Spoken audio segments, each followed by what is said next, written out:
I'm going to go ahead and welcome up Justin, Adam, and Lindsay to join me and dive a little deeper into using the data to develop partnerships. So you guys can come on up. Cool. I'm going to be the one that falls. Okay. Well, thank you guys for joining us. We're super excited to have you guys all here and dive a little deeper into this. I'll start off super easy and just have you guys kind of give a quick rundown of who you are and what your company does. And Justin, I'll let you start off. Hey everybody, I'm Justin Zimmerman from Partner Playbooks, and I help B2B SaaS companies find partners, activate them, and go to market through partner webinars. And just a quick thing is I was never really good at SEO or PPC, but over the last 15 years, somehow I found a way to find companies who have similar customers, find that ICP overlap, and bring them together to do co-marketing events. And so for me, marketing has always been about partner marketing. Lindsay, I'll let you take it now. Thanks. Hi, everyone. I'm Lindsay Jensen. I'm Senior Director of Channel Strategy and Growth at InPartner. We are a partner relationship management tool. So we help you to manage the onboarding and activation and enablement of your partners and help you to scale, I guess, really. Awesome. And I'm Adam Mahalski. I'm the VP of Ecosystem at Crossbeam. So I oversee our tech integration partnerships, our solution partnerships, as well as our Sales Edge product. And Crossbeam is a network of companies that we have over 15,000 companies now leveraging the tool.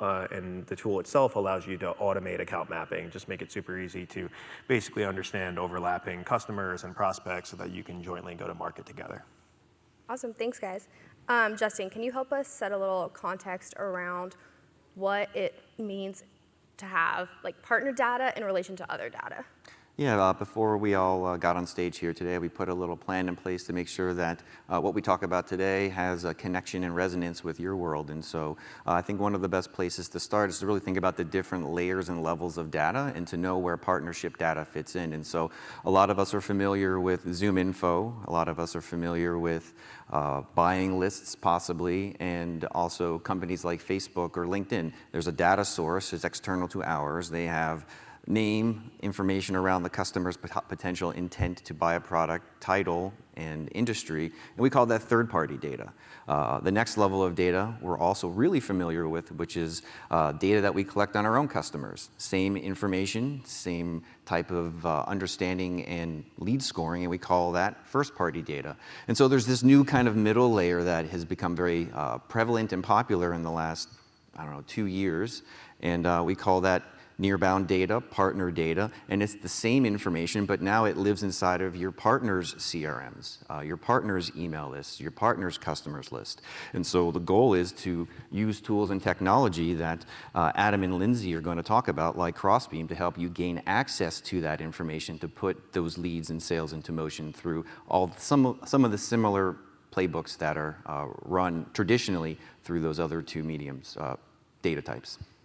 Thanks, Justin. That was very helpful to kind of put it into context for us. And for us, for our tech and agency partnerships, we really look to find solutions like Crossbeam to help us in really deciding how to make the partnerships that we have the strongest and most strategic way possible. So Adam, can you give us like simple context of what it is that you guys solve for and how it really helps partner teams?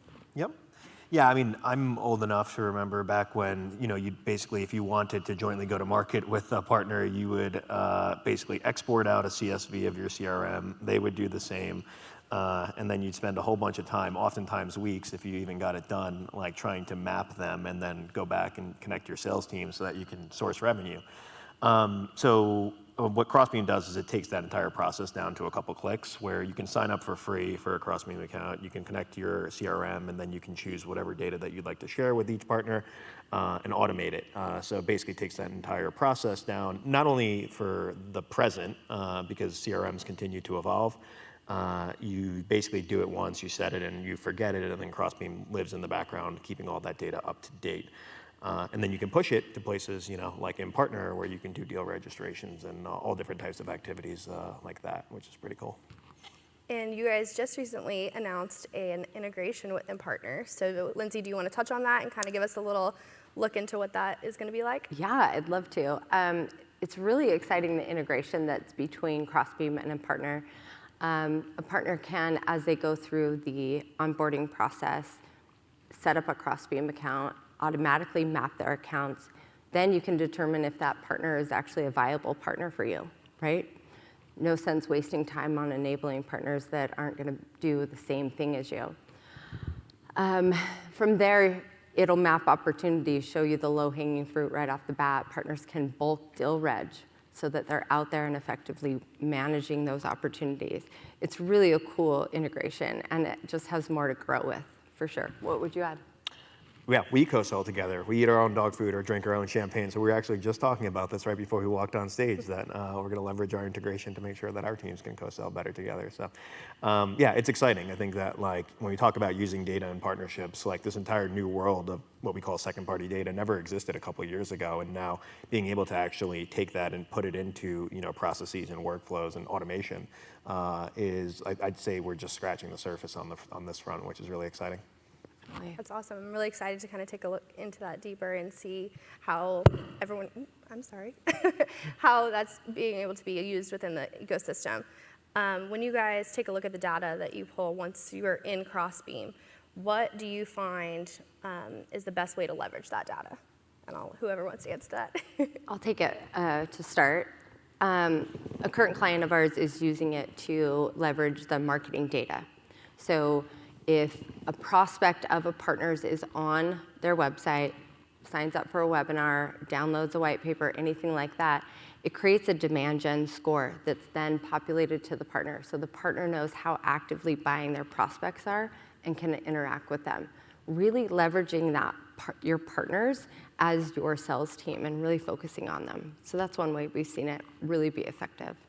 That's awesome. Do you have a particular way that you would like to talk about? Yeah, so I work with, I call maybe mini alliances, peer partners, people who have obviously similar ICPs and then overlaps in solutions. And so a very recent example is we launched an integration with another company. We do email automation, they do LinkedIn automation. You put them together and you have a really amazing outbound prospecting tool for customers. And neither one of them does the other one's product. They come together great. And so one of the things I'm working with on with the other partner manager is how can we normalize the data collection that we're pulling together, so we're both creating first-party and second-party data using similar fields. And so they know the lead score is these 3 characteristics. We know the lead score is the three characteristics, and when we put them together, and especially through a webinar motion, we at the end now have a very clear picture of team size. We have interest and intent. We ask questions like, how many of you are on the webinar today because you're interested in a LinkedIn tool, or really simple stuff, interested in a LinkedIn automation tool, an email tool, more leads. And so what we find is people who raise their hand, at the end, we now have, depending on who hosts it, the second party data flows from the partner into our system of record, but because we have really great segmentation and the questions are normalized and we have a game plan on how we're going to follow up together with them afterwards, we're using that data to send that immediately to the marketing team to follow up with the offers, and then people who have more of a lag or latency with their sales cycle, we send them to each other's SDR teams to follow up and keep those leads in the sales pipeline. So it's kind of a merged second party, first party, co-webinar, integration, marketing, sales motion together. I love that. That reminds me of like the flywheel campaigns that we've been working on internally, and setting that automation makes it a whole lot easier for sure. And you did mention something when we were getting ready before, that you were saying that something that you find helpful too is because a lot of people in these Q&As don't necessarily want to raise their hand. It kind of puts them on the stage if they're not people that are public speakers. You mentioned putting up a number or a QR code that they could scan and send in those questions. Have you found that you get a lot more responses from something like that over just opening it up moment of? Well, I'm the marketer in me, and I don't want to take it too far off, but there's lots of ways to collect more and better data with you and your partners, and I find webinars to be one of the best vehicles. And so any moment you can create a point of interaction that can create a conversation, QR codes are great because that way you can through some automations with, in my case, Zapier, you can pull the email from the QR code that they've sent in and capture those questions to be followed up with afterwards. And now you've got someone who's interested, you know exactly what they need to know. In fact, one of the post-webinar questions that I ask is, when it comes to put the offer in front of people is, do you have a blocking concern around what it might take for you to upgrade to the next level? And when people say, yes, I have a blocking concern, well, that's one of the ways that we know to route to each other's SDRs based on Crossbeam data, because we know each other's customers, who's on the webinar from what companies and what plans they have. It allows us to have really fast targeted segmentation. It allows us to have the right conversations post-webinar to convert those clients into trials and sales. Yeah, and it works in person too, right? You just did this last week. Yeah, and you can do this in person too if you're doing live events. If you're interested in that, come find me and I'll tell you how to do it. That's awesome. And when you establish these successful partnerships and you're looking at the data and you're working on all these different types of ways to leverage it, what do you guys find is the most effective way to establish like your next move to continue on these shared wins with your partners that you've now got this core partnership with, you know what your overlap is, what's your next step to keep things going? Yeah, I'm happy to answer. I mean, I think start small. You know, it would probably be my biggest advice is oftentimes like a lot of folks will just try to go full automation and like fully ramp things out when you almost want to get a couple quick wins and use that as like the internal case study to basically help expand it across the team. So specifically for co-selling, for example, it's like oftentimes when we start working with a partner, what we'll do is we'll have one of our better AEs who's more adept at co-selling go and prove out like one particular deal, and then we'll use that as like the case study. And then oftentimes salespeople will like to follow the best salespeople, so it helps kind of kick us off, and then you can start to expand out the use case from there. That's one example that I've seen work. So would you say that's kind of like your way to get like the sales team's buy-in is by seeing that one win with the particular case study, and then it helps with then continuing on from there? 100%, yeah. The good and I guess double-edged sword of a salesperson is they're all about show me the money. So like when you can prove that it works, it's the quickest way to actually get their buy-in, and those quick wins are what I've seen most effective at doing that. It's that competitiveness, right? Yeah. Somebody's succeeding, they all want to follow. Absolutely. Good way to do it. I also think that with partnerships, when you've started to see some progress, some wins, right? Don't just abandon and automate it, right? Nurture that relationship. Keep helping that partner grow and be successful, because then their loyalty just grows and it will just expand. We've seen it with our partnership, right? I think it can be very valuable, but if you don't nurture it, it'll go away.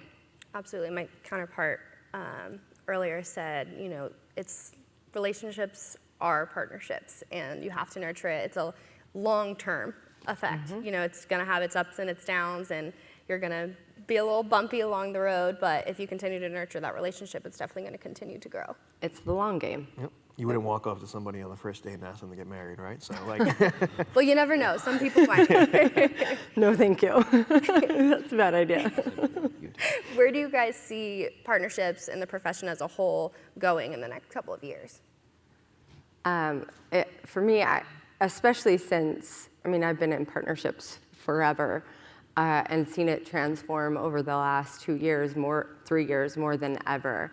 And I think it's only going to exponentially grow. There aren't deals and opportunities that are closed now that don't have affiliate partners, influencers, service partners, products, all of it combined together, all co-selling together. It's not just one or two, it's multiples. So, and I think that's only going to continue to grow. Yeah, I completely agree. I'd love to hear both y'all's feedback on that as well. yeah, I think it's the most exciting time that I've seen, and like the past 5 years have already been pretty exciting. But when you couple the macro trends that are happening out there in terms of just obviously the pullback in investment and just like, the ability for cold outbound right now is just not getting any better. It's only getting worse. And, the death of the cookie, as well as some of the announcements that Apple's even made over the past couple of weeks, like marketing is becoming increasingly more difficult. So leveraging your partner ecosystem and like an ecosystem-led growth motion, I think is what a lot of companies are gravitating towards now because it's an efficient way to grow. So I think that coupled with the fact that we're seeing increased VC investment in the space, increased eyeballs, like organizations like Partnership Leaders, for example, that allow companies to basically share these best practices and do it at scale. I think it's like the next couple years, I think we're going to start to see a lot of these new playbooks get written because of the technologies, the communities, partner playbooks? and everything at the same time. Yeah. And partners. Good plug. Yep. Same. I would go back to the three data layers, and so the answer to the future is I feel like the maturity of the third-party layer is pretty well understood and figured out, right? We can buy lists, we can outbound from downloaded CSV files scraped from LinkedIn with all our target audiences, and so that motion's figured out.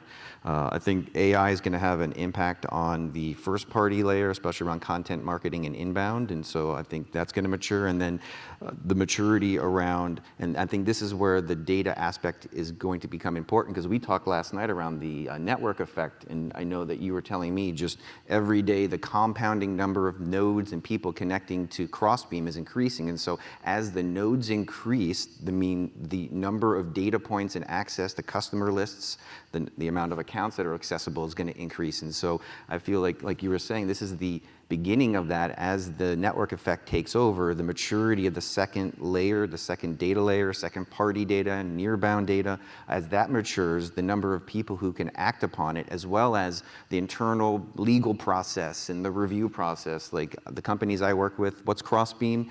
Now they're saying, I understand Crossbeam, I've heard about Crossbeam, and the speed in which they can implement that and unlock the, I think, what's it called, custodian? What's the word you guys use? You guys are, Bob says it all the time, but you guys are, it's a real estate Data term. escrow service. Yeah, escrow, the escrowing of that data. So I think the maturity around that is going to increase, which is going to unlock new and better playbooks for companies of all sizes to figure out how do we work together, and just focusing on these peer-to-peer partners, which is what I think Crossbeam allows you to discover and work on best. Yeah, we had our conference last week, so we pulled down some of these numbers, and I mentioned earlier we have 15,000 companies now that are leveraging Crossbeam. But out of the entire, we measure that against like the total addressable market, and we're only 6% of penetration at this moment. So I really do think like we're at like a crossing the chasm moment where, frankly, these 15,000 companies are still really the early adopters, and then but the rate at which we're seeing the network grow, every month has consistently been our biggest month. So I can't go into actual numbers, but it's been consistent that every single month we're bringing on more and more partners, and it's just accelerating, which is really exciting. It's awesome. You guys make wonderful points all around in different areas of it, which is really unique to hear. And I think that, Justin, you mentioned earlier too, that being in person at these events is so important in the partnership world and the ecosystem in general. And we wouldn't be here without it. Do you guys think that that really has a true impact on things alongside all of the data that we're pulling through Crossbeam and our partnerships as a whole? Yeah, I think just as he mentioned, it's a struggle, right? Outbound marketing especially, and it is who you know, it's who you partner with, it's who you connect with, it's who you're networking with. He mentioned the Partnership Leaders networking events. They're huge and only growing every time I go to another one, right? So I think they're so important because it's connections, it's who you know. Absolutely. Is there anything else you three would like to touch on before I open it up to the audience to ask some questions? Another media source in our industry, and I think this should be mentioned, is that trust is the new data. And so having trusted people you work with at other companies and letting them trust you with their customer lists is what is helping tools like InPartner and Crossbeam and companies work together. And so there is a new premium on it's not just data, it's the trust and the relationships that comes with the data. And events like this, for the last year, we've all been to a whole bunch of them, and I know my business as a small company has flourished because of events like this and the data, and I know, well, Crossbeam and Partners is completely built on this, and so you guys, It's true. Yeah. yeah. Absolutely. I had that conversation earlier today is, trust is at the core of everything. Just as partnerships are like a relationship and trust is at the core of that, people are working every day and you're building those relationships, and you see, especially in the world we're in right now, people are switching companies. So you're building your network with the people, not the company themselves, and that makes these in-person events even more important to establish those partnerships on a different, more like human level. I agree. Well, thank you guys so much. You guys have any questions out there for our wonderful panel? Let's take a selfie. No? Oh? Oh. Actually, I may have missed part of it, but can you comment or expand upon, some of the points you made, how they differ between different geos, North America, Europe? I know in a previous panel that was a topic that was discussed. I think that was yours. So I'd love to hear your thoughts on it. Could you guys hear that? Who is it directed to? Could you repeat the question if you heard it? I couldn't hear it. Yeah. I'm sorry. I understood the different geos part. But We talked about trust, right? You talk about trust in partnerships as how critical it is. Do you see differences in how that is invoked in North America versus Europe, et cetera? Like, can you expand upon that? Because in one of the previous panels that I think Remy was with Ed on, they actually touched on that. Yeah, my clients in Europe are more resistant, hesitant to just those general partnership motions. They're concerned about the EU, they're concerned about all the data compliance stuff, and it's harder to get them to say yes to that stuff programmatically, but so yes, more difficult to get them to adopt systems that will ingest company information, but just as easy to work with them on, and this is why maybe the trust agent isn't the system or tool of record, but it is the partner managers and the partner marketers talking to one another, who are then going internally and saying, hey, this is a great company, these are great people, they've got great products, and so they may not use a tool to exchange that motion of value, but they will put together integrations, they will market their customer list, and that's really the trust between the two marketers or the partner marketers is the proxy in which the trust between the two companies and their customers can come together. Yeah, I'd agree with that. I mean, I'd say like the fundamentals of the motions are the same, regardless of geo, but I think culturally, like there's differences in terms of like, the willingness to share data and things of that sort. I do think like a lot of that is changing pretty quickly, and I've even been pretty surprised at like, particularly like the APAC region and how quickly they're adopting like these modern day motions. But yeah, I'd say North America. I mean, we definitely like over here has definitely been the primary market for us, and we're seeing a lot more pull into the other regions like EMEA and APAC.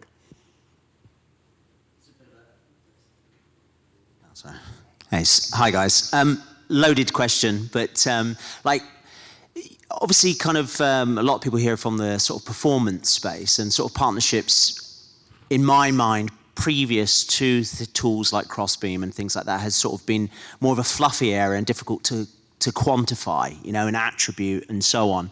Now that I think that's kind of being solved, are you seeing more focus from companies in terms of like the roles that the partnerships team is now held in higher regard because it can be tracked? Like I said, it is a loaded question, but yeah.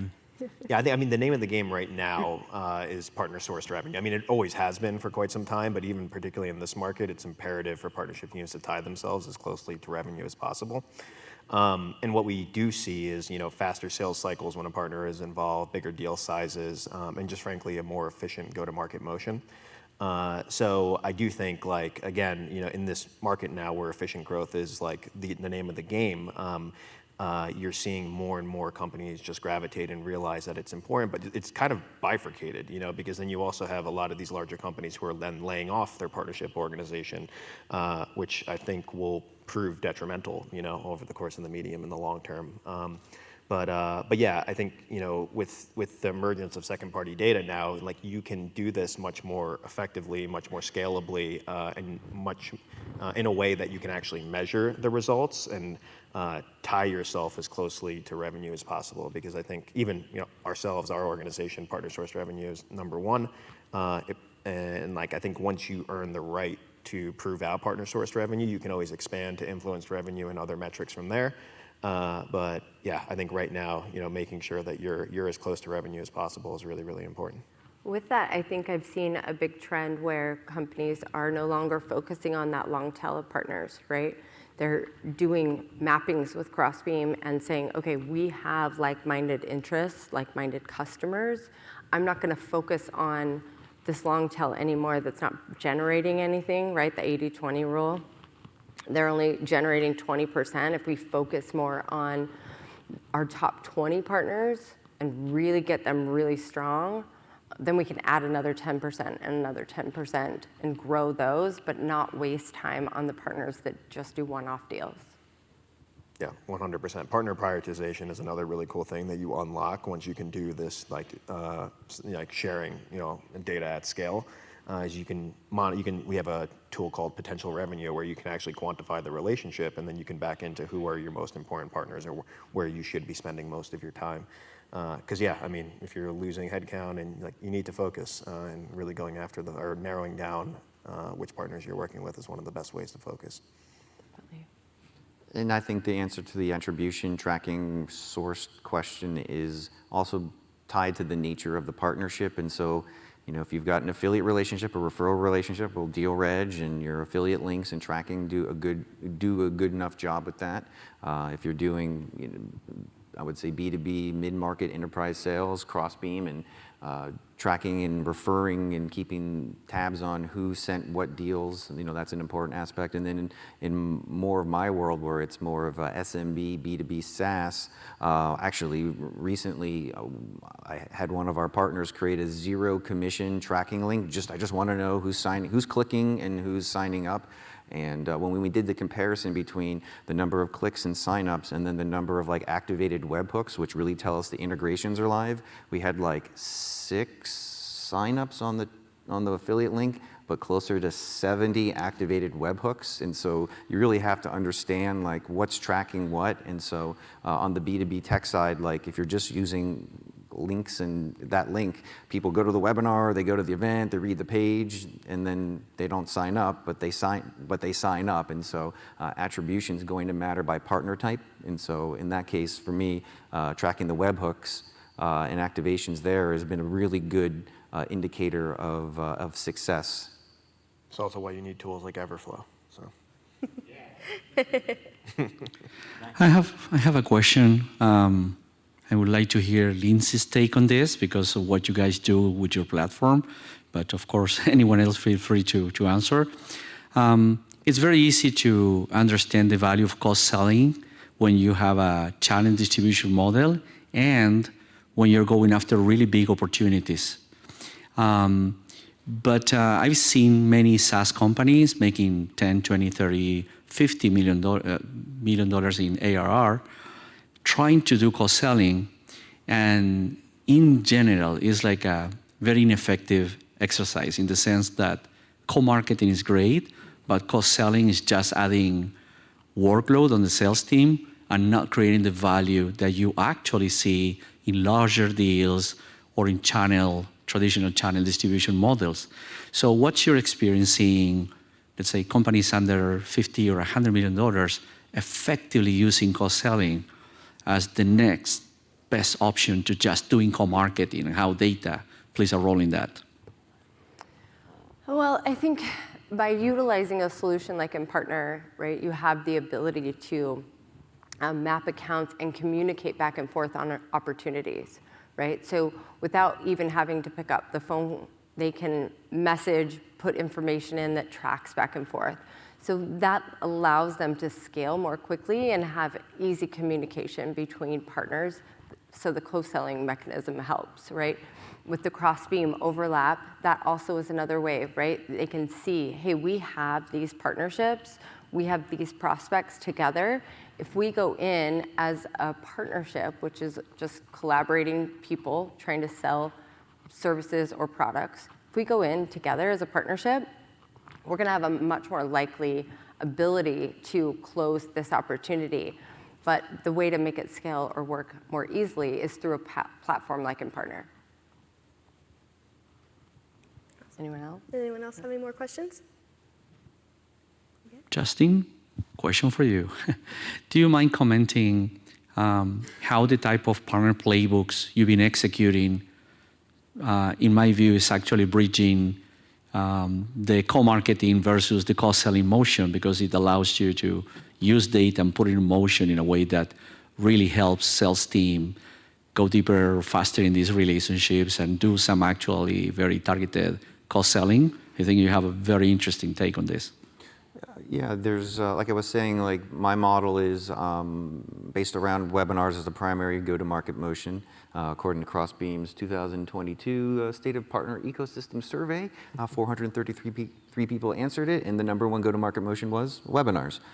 So I didn't start this path because I read a survey and said that's a good direction, but it just happens to be a very successful motion for me and my clients, in that the way we build the registration process is a multi-step registration process, and you have your traditional stuff that you ask to register for a webinar on step 1, but then you really design your second step to lead, score, and capture and ingest your own customers who you probably don't have a full complete profile on, because you want to know, and depending on the nature of the webinar and the integration and the partnership, what you need to segment afterwards. But you're also ingesting and collecting your partners, and sometimes 2 or 3 partners. I've got a whole multi-partner webinar approach where you have the lead source, the LinkedIn automation, and the email tool all positioning a better together story, which is how you get to close to 1,000 registrants and hundreds of leads afterwards. And so once you've got the mechanisms of understanding like what you need to know from your registrants in order to do the segmentation afterwards, there's a couple of like simple things that I ask on that, both in the registration process and in the webinar through polls, that then when the webinar's over, it all gets put into HubSpot, and I have the active filters, HubSpot in the house, hey, and so, and then it makes it really easy post-webinar to have a really clean set of data and contacts based on what people raise their hand and want, what tools they have, thank you Crossbeam, what tools they need, thank you polling data and registration data. So then afterwards, and here's a little secret from my question playbook, is that tell me the time frame that you're interested in activating this solution. And what I realize is that you can put a trial link into a webinar, but most people are part of a buying committee. They're going on vacation maybe over the weekend. They're evaluating other solutions. And so if all you put out in front of them is try or buy, try and see you later, you're not actually capturing the intent and attribution. So one of the couple of questions I asked is, yes, I'm immediately interested in a trial now. That goes into the follow-up sequence for, and depending on whose product they have, the marketing side of the equation. But if they say anything like, hey, I have a blocking concern, or maybe next week, or maybe next month, well, that's going to go into the pipeline for the sales team to follow up. And depending on what product, I send our partners their list of those customers for people who they can follow up with. And so it's it's marketing and sales as a solution based on first party and second party data. Love it. And with that, I think that's the final say, unless you guys have any last words. No, thank you for having me. Thank you guys for joining us. It's been wonderful.